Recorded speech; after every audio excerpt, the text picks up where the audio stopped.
আমরা আমাদের নেগেটিভ ইমোশনকে বেশিরভাগ সময় অ্যাভয়েড করতে চাই। আমরা মনে করি যে নেগেটিভ ফিলিং, নেগেটিভ ইমোশন থেকে লুকিয়ে যদি আমি বাঁচতে পারি তাহলে হয়তো আমি বেঁচে গেলাম। বাট না, negative feeling, negative emotion most powerful.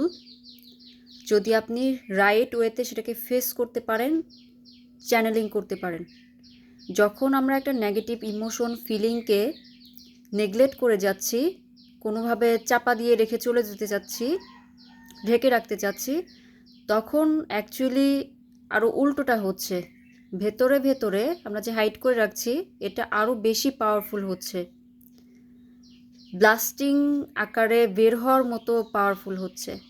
But same negative ফিলিংকে আমরা যদি নেগলেক্ট না করে, হাইড না করে এটাকে ফেস করি এবং বোঝার চেষ্টা করি যে কেন অ্যাকচুয়ালি এটা আছে, দেন এটাকে আমরা পাওয়ারফুল ওয়েপন হিসেবে আমাদের ফেভারে ইউজ করতে পারি।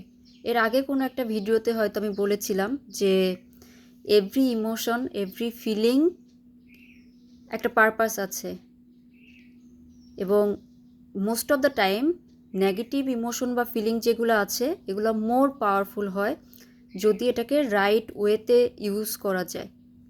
সো আপনার যদি রাইট নাও কোনো নেগেটিভ ফিলিং অর ইমোশন থেকে থাকে, সেটাকে হাইড না করে জাস্ট ফেস ইট, বোঝার চেষ্টা করেন কেন এটা আছে এবং এটাকে রাইট ওয়েতে চ্যানেলিং করুন। তাহলে এটা থেকে আপনাকে পালিয়ে বেড়াতে হবে না, ইনফ্যাক্ট এটাকে আপনি আপনার ফেভারে ইউজ করতে পারবেন।